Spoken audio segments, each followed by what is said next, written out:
Bismillahirrahmanirrahim. Assalamu alaikum dear students. My name is Sarah Shuja and today my topic is on sources of organic compounds. Sources of organic compounds हमें पता है कि 3 sources of organic compounds होते हैं, एक petroleum, एक natural gas and एक coal. हमने लास्ट 2 लेक्चर्स में नेचुरल गैस और कोल के बारे में डिस्कस किया था। Now we will discuss about petroleum. Petroleum mineral oils organic compounds. Mineral oils में ऑर्गेनिक कंपाउंड्स प्रेजेंट होते हैं व्हेन दे आर रिफाइंड, जब हम उन्हें रिफाइन करते हैं, लाइक उनकी हम प्योरीफिकेशन करते हैं, उनमें से इम्प्योरिटीज़ को निकाल कर ऑर्गेनिक कंपाउंड्स को एक्सट्रैक्ट करते हैं, then it becomes petroleum. Means कि हमारे पास मिनरल ऑयल अभी स्टेबल फॉर्म में नहीं होता, उसमें जो ऑर्गेनिक कंपाउंड्स होते हैं उनका मिक्सचर प्रेजेंट होता है। सो देयरफॉर हम क्या करते हैं, उसकी रिफाइनिंग करवाते हैं, इम्प्योरिटीज़ को वहाँ से रिमूव करते हैं एंड प्योरिटीज़ मीन्स टू से ऑर्गेनिक कंपाउंड्स को एक्सट्रैक्ट करते हैं। और वो जो एक्सट्रैक्शन जो हमारे पास आती है it is petroleum. Petroleum is a dark brownish और ग्रीनिश ब्लैक मिक्सचर। पेट्रोलियम हमारे पास डार्क ब्राउनिश फॉर्म में भी होता है और ग्रीनिश ब्लैक के दोनों कैटेगरी में पेट्रोलियम हमारे पास प्रेजेंट हो सकता है।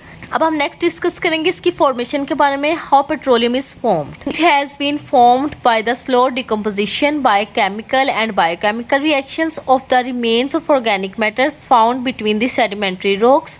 अब यहाँ पे कहा जा रहा है कि पेट्रोलियम हमारे पास कैसे एक्सट्रैक्ट होता है। सेडिमेंट्री रॉक्स हमारे पास वो रॉक्स होते हैं जो अर्थ क्रस्ट के अंदर डीपेस्ट फॉर्म में प्रेजेंट होते हैं, उनके अंदर ऑर्गेनिक मैटर्स प्रेजेंट होते हैं जिनके ऊपर slow chemical and biochemical reactions होते हैं और वो कंपाउंड्स डिकम्पोज होते हैं। सो इट टुक्स मिलियंस और billion time to convert them into organic compound. Chemical और बायोकेमिकल रिएक्शंस इनके ऊपर स्लो होते हैं, इस वजह से ऑर्गेनिक मैटर जो जिनके अंदर ऑर्गेनिक कंपाउंड्स प्रेजेंट होते हैं वो कन्वर्ट हो जाते हैं रॉ मटेरियल ऑफ पेट्रोलियम में। अभी डायरेक्टली वो पेट्रोलियम में कन्वर्ट नहीं होते, वो सिर्फ रॉ मटेरियल ऑफ पेट्रोलियम जो पेट्रोलियम बनाने के लिए हमारे पास रॉ मटेरियल यूज़ होता है उसमें कन्वर्ट होते हैं। सो हम उसे एक्सट्रैक्ट करते हैं, देन हम उसे रिफाइन करते हैं। वो हमारे पास एक्सट्रैक्ट होता है लिक्विड की फॉर्म में, उस लिक्विड की फॉर्म को हम क्रूड ऑयल कहते हैं। हम आगे डिस्कस करेंगे इसके बारे में। When extracted from the rocks it appears like a liquid of blackish colour called crude oil.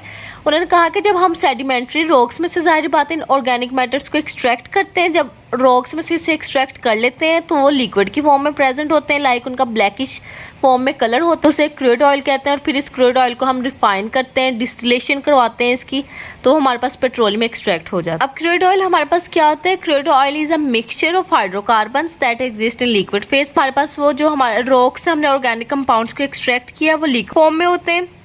Hydrocarbon means to से कि उनके अंदर कार्बन, हाइड्रोजन और बहुत से derivatives of organic compounds present होते हैं, तो उसे हम क्रूड ऑयल कहते हैं। Then it is refined to form different petroleum fraction on distillation. Distillation का मतलब है ऑन बॉइलिंग, बॉयल करके जो हमारे पास क्रूड ऑयल ऑब्टेन्ड हुआ होता है हम इसकी डिस्टिलेशन करवाते हैं, लाइक उन्हें उसे बॉयल करते हैं और बॉयल करने से हमारे पास पेट्रोलियम के डिफरेंट फ्रैक्शंस आ जाते हैं। हमारे पास पेट्रोलियम के फ्रैक्शंस हैं, वो बॉइलिंग से अपनी परसेंटेज के हिसाब से, अपनी डेंसिटी के हिसाब से रिफाइनिंग की फॉर्म में एक्सट्रैक्ट होकर वो अपने एक डिफरेंट लेयर बना लेते हैं ऑन डिस्टिलेशन। सो हमारे पास हमारा इतना सा प्रोसीजर है कि जो हम सेडिमेंट्री रॉक से ऑर्गेनिक कंपाउंड्स को या ऑर्गेनिक मैटर को एक्सट्रैक्ट करते हैं उनके ऊपर already nature chemical and biochemical processes किए होते हैं। तो हम जब ऑर्गेनिक मैटर को रॉक्स में से एक्सट्रैक्ट करते हैं तो लिक्विड फॉर्म में होते हैं, मीन्स वो लिक्विड फॉर्म ब्लैकिश कलर का होता है क्रूड ऑयल की फॉर्म में, लाइक उसके अंदर हाइड्रोकार्बन भी होते हैं, वो लिक्विड फेस में होते हैं।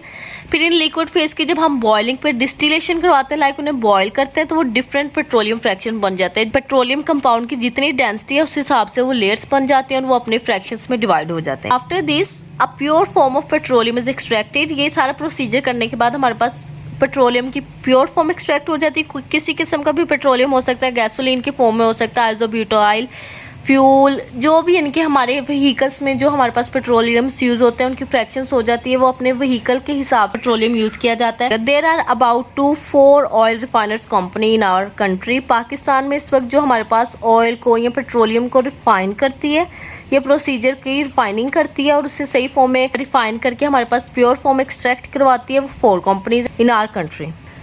सो this was today's lecture. I hope so आपको समझ आ गया होगा। सिर्फ इसमें पेट्रोलियम के हमने फ्रैक्शंस के बारे में पढ़ा है, पेट्रोलियम की फॉर्मेशन के बारे में, किस फॉर्म में प्रेजेंट होता है, किस तरह उसकी रिफाइनिंग की जाती है, मीन की डिस्टिलेशन की बेसिस पे रिफाइनिंग की जाती है। हमने सारे लेक्चर में ये डिस्कस किया है। आई होप सो आपको सब कुछ क्लियर हो गया होगा। अगर किसी को कोई भी कन्फ्यूजन है या कोई भी क्वेश्चन है तो वो मुझसे कमेंट सेक्शन में पूछ सकता है। And thank you so much for watching this video. Please like and subscribe this channel.